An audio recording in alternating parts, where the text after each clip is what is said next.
Welcome to Classes with Atish. In today's lesson, we will go over vector algebra. I expect everyone to understand what a vector means. It's any quantity that has a magnitude as well as direction. We'll go over a few stuff like vector addition, vector subtraction, and a couple of products of vectors, namely the dot product and the cross product. So let's start with vector addition first. There are two laws of vector addition.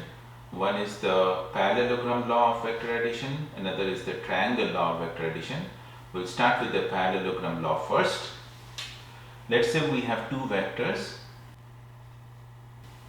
vector A and vector B.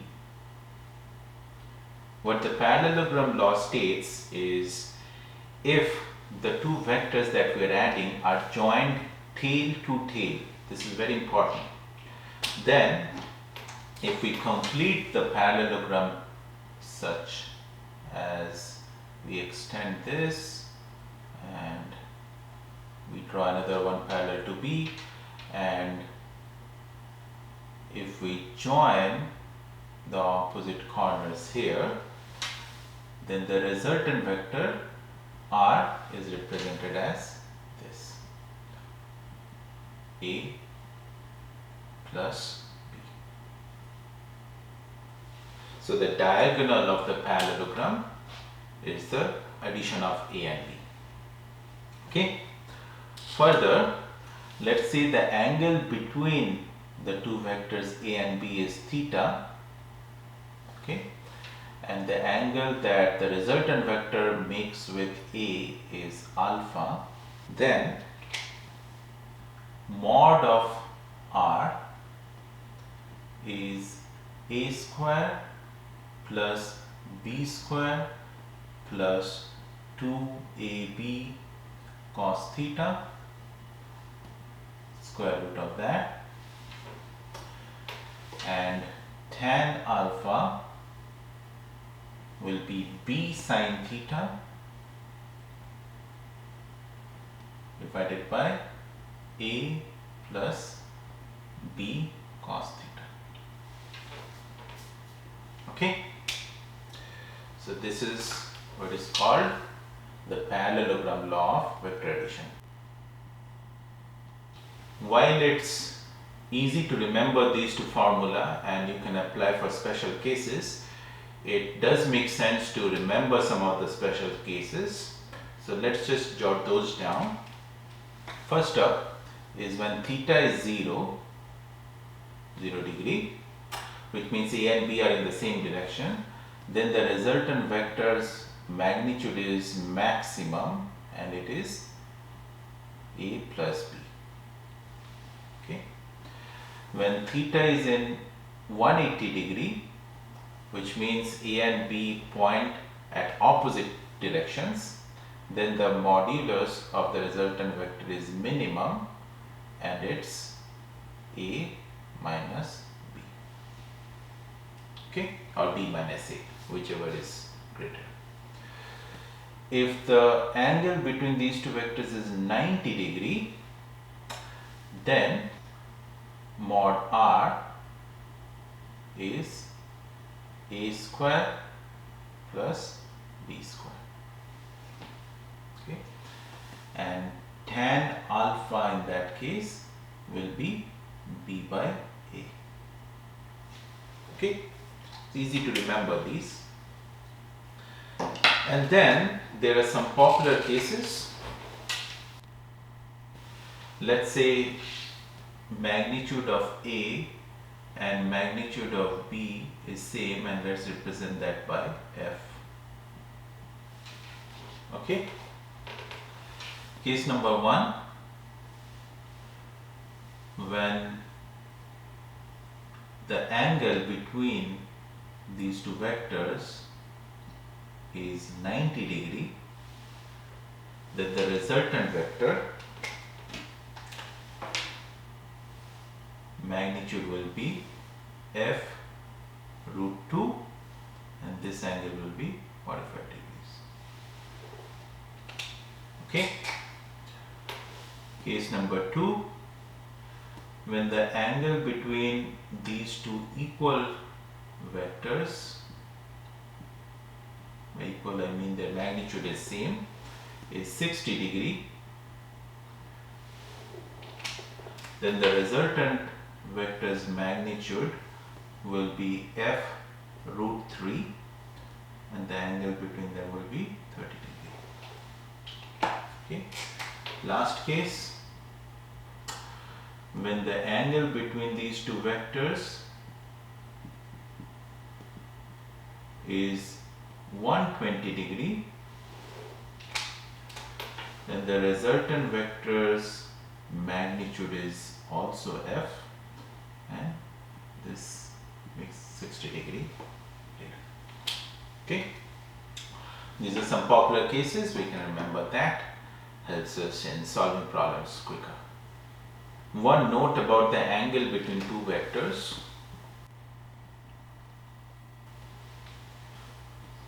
So if this is A and if this is B, when we say the angle between these two vectors, we must ensure that they are joined tail to tail and we count the angle counterclockwise from A to B. So let's say if this is theta, that's the angle between vectors. Do not make the mistake of measuring the angle between the vectors clockwise. This is incorrect. Okay. So for example, if we have a situation where a given vector A and then there is another vector B, and they mention that the angle between these two vectors is, let's say, 120 degree. Theta is not 120 degree. Make sure you do what is called a parallel shift of A, so that the two vectors are joined tail to tail. Okay, so shift A to the front. Now the vectors are joined tail to tail. This angle was 120 degree, so this angle is 60 degree. The correct angle between the two vectors theta is 60 degree. Okay, many times students make the mistake and they forget to join the vectors tail to tail and they measure the angle between the vectors incorrectly. Okay. Okay, next up is vector subtraction. Okay, resultant vector A minus B. So vector subtraction can be treated as vector addition. All we need to do is add the negative direction of B. So what is minus B? Very simple. If this is vector B, then minus B has the same magnitude but in the opposite direction. So all we need to do is treat it as, let's say, vector C, and this is nothing but addition of A plus C. We don't need to do anything else with vector subtraction. Alright. Next, let's talk about the Cartesian form of vector. Now to understand that, first let's talk about the unit vectors in x, y and z directions. Okay, so this is x-axis, y-axis and z-axis. Z-axis is in the third direction, so you can think about it's perpendicular to this board facing towards me.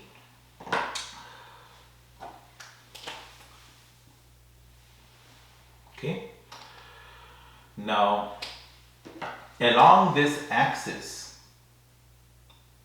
if there is a vector whose unit is 1, then the unit vector along the x-axis is I cap, unit vector along the y-axis is j cap, and unit vector along the z-axis is k cap. Okay, let's just write it down.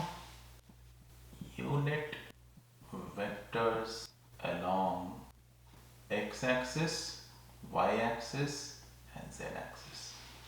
Okay, so what is the Cartesian form of, let's say, vector A?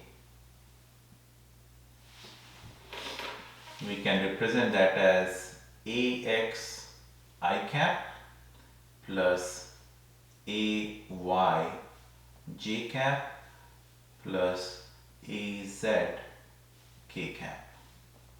Okay, where ax, ay and az are constants, so that determines the magnitude of the vector along the x, y and z axis. Okay, so what's the magnitude of vector A?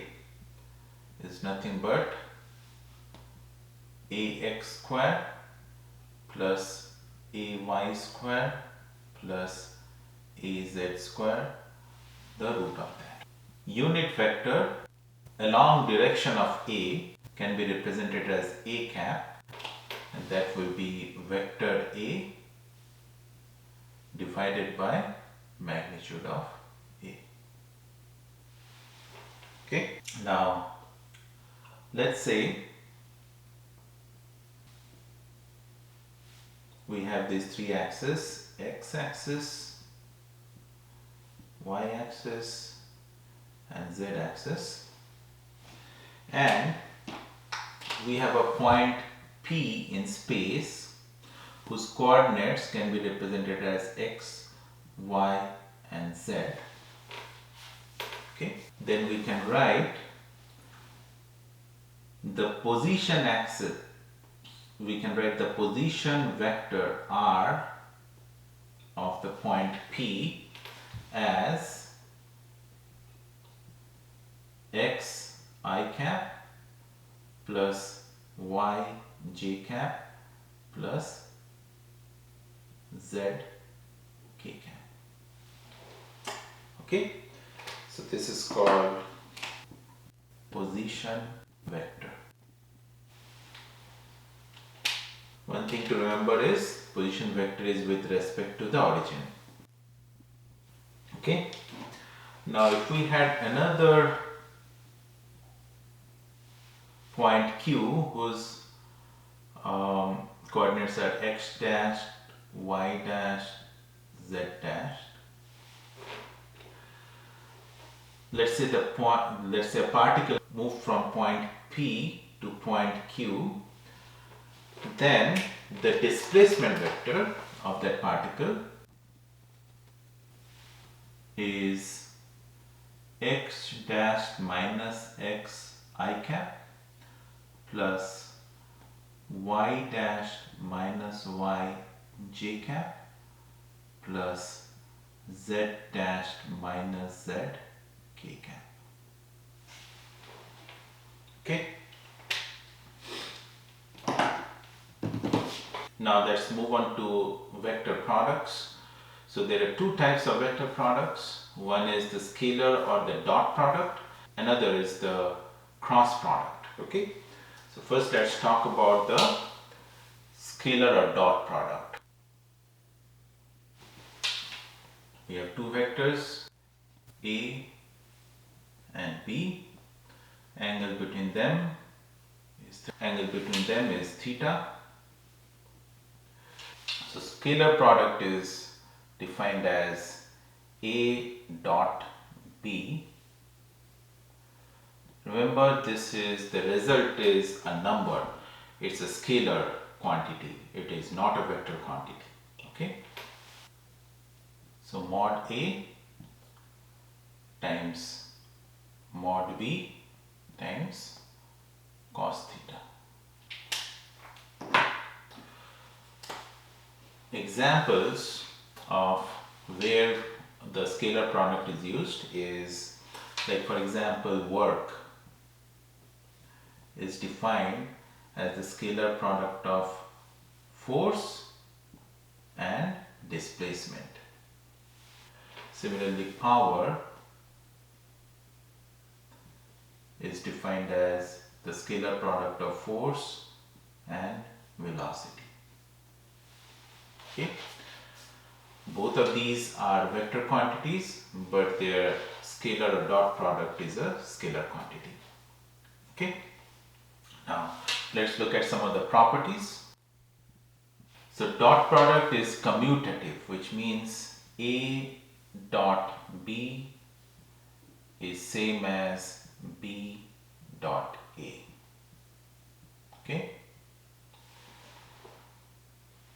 Dot product is also distributive, which means A dot B plus C is A dot B plus A dot C.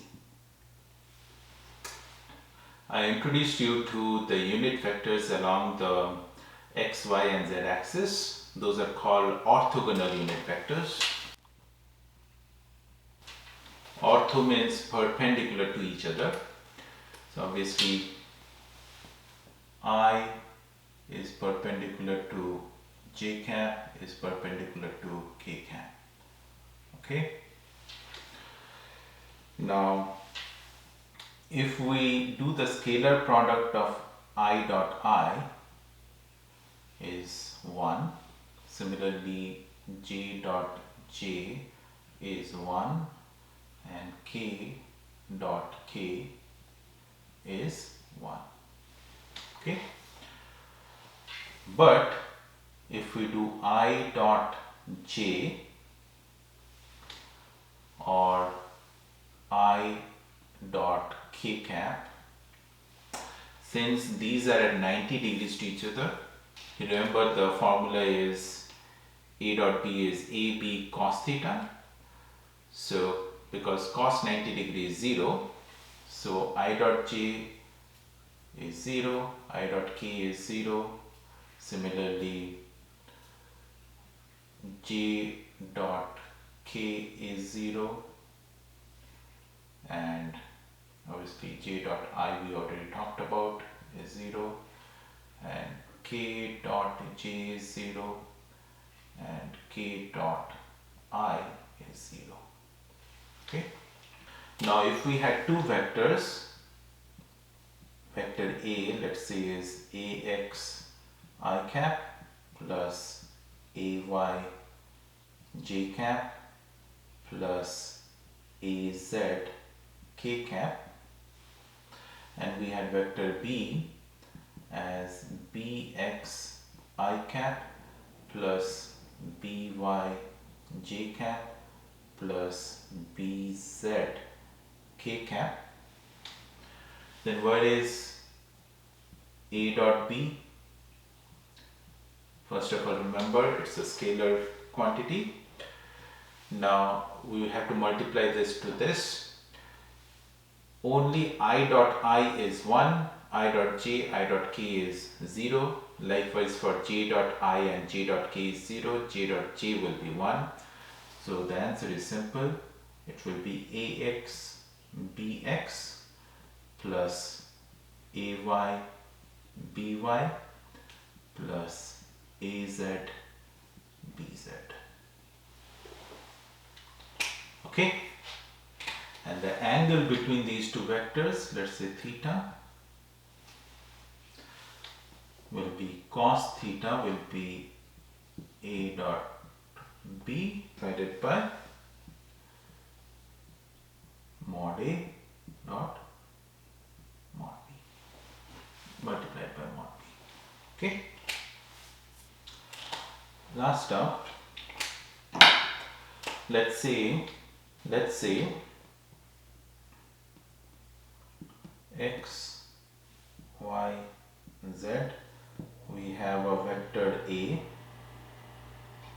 which makes angle alpha with the x-axis, it makes angle beta with the y-axis, and it makes angle gamma with the z-axis. How can we find these angles? Cos alpha will be A x divided by A.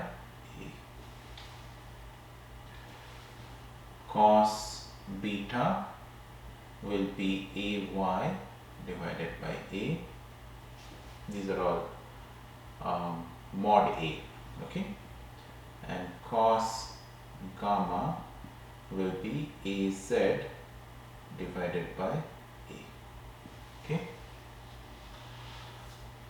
From this we can also infer that cos square alpha plus cos square beta plus cos square gamma is equal to 1. Why? Because mod of A's square is x square plus ay square plus az square. We saw that just a while back. Okay. Next, let's talk about vector cross product. So the result of a vector cross product is a vector. Okay, let's say we have two vectors.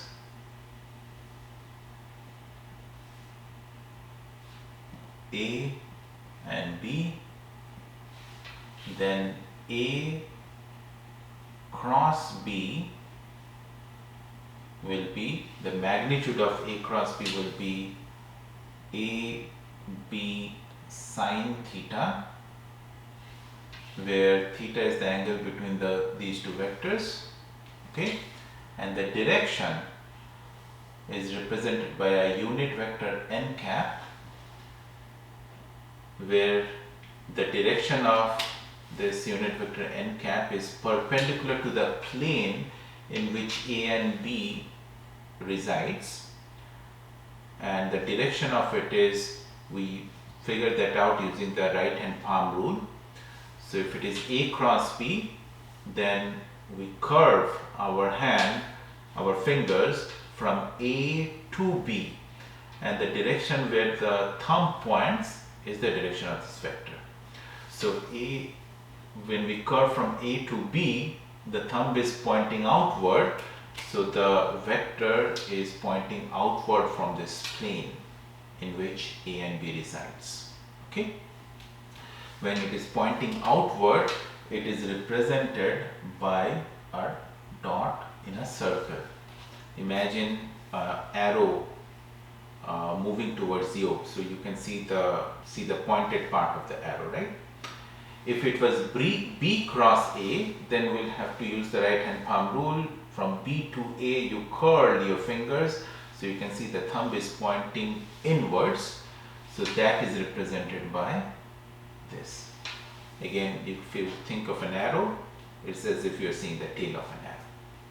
Okay, example of this one will be torque. So torque is a vector quantity represented as tau, and is the cross product of the position vector times the force acting on it. Okay. Let's look at some of the properties. A cross B is not commutative. In fact, we just saw if we do A cross B, the unit vector is pointing towards me. If we do B cross A, unit vector is pointing away from me. So this is minus B cross A. So this is not commutative. Remember that. Okay. However, this cross product is distributive, which means A cross B plus C is same as A cross B plus A cross C. Obviously, if you do a cross product with the same vector A cross A, angle between same vectors is 0, sine theta is 0, so it has to be 0. Okay. Now let's look at what is I cross I. Again, like we just saw, if we do a cross product on the same vector, it's 0. So I cross I, j cross j, and k cross k are all 0. Okay. However, let's see how we can remember what's I cross j, what's j cross k, and such. Okay. So easy way to remember is, let's just draw this cycle. So I cross j will be equal to k cross I will be equal to j. So remember this follows the cycle. If you do k cross j, it is minus I. Okay. Similarly, if you do j cross I, it is minus k. Okay. So let me write it down. I cross j is k, j cross k is I, k cross I is j. However, if you reverse it, like for example, let's say I cross k, so you see it's in the reverse direction, it is minus j. Okay. Now two vectors are represented as, let's say, axi plus ayj plus azk, and vector b is bxi plus byj plus bzk cap.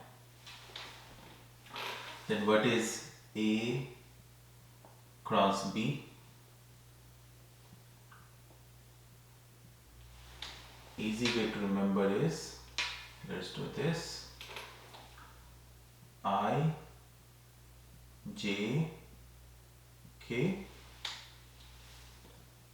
ax ay az bx by bz. Okay. So this will be I to this. So if we are finding the component in the x direction, so I, so you will eliminate these two rows, okay, and do a cross product. So ay times bz minus az times by. Okay. Now also remember, so this sign is positive. When you do j, it will be minus j cap. So remove this row, this column and this row. So ax bz minus az bx. Okay, this one will again be plus k cap. So remove this column and this row. So ax by minus ay bx. Okay. So for the I component, all the x's are missing. For the j component, all the y's are missing. For the k component, all the z's are missing. Okay. But so two things to remember here: when you are finding the I component, eliminate this column and this row, ay bz minus az by. Similarly, when you are finding the j component, eliminate this column and this row, ax by minus az bx. But also remember that this comes with a negative sign. And then when you are finding the k component, eliminate these two, ax by minus ay bx. Okay, couple of last thoughts before we close this chapter. Let's say we have two vectors, vector A, vector B, angle between them is theta. So component of B along A, component of B along A will be B cos theta. Okay. Similarly, component of A along B will be A cos theta. Or we can also write this as B dot A cap. Okay, where A cap is a unit vector along A. Okay. If A and B are parallel vectors, then A cross B is 0. Okay, and component of A along x-axis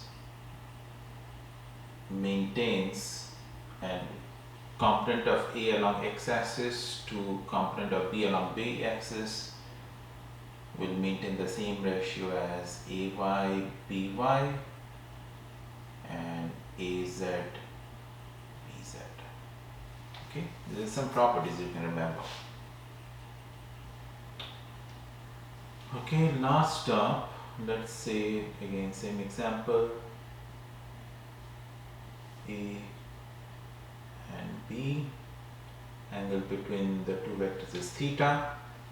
If you complete this parallelogram, then the area of the parallelogram is mod of A cross B. Okay. If you are looking for area of this triangle, this will be half A cross B, mod of that. Okay. So with that, it's a very brief course on vector algebra, and we'll use this in many of our problems in physics, especially for some of the problems in kinematics. It's very easy to use this vector principles, and especially vector addition and subtraction, and then we'll see where and how we can use the dot product and the cross product in future lessons. Thank you.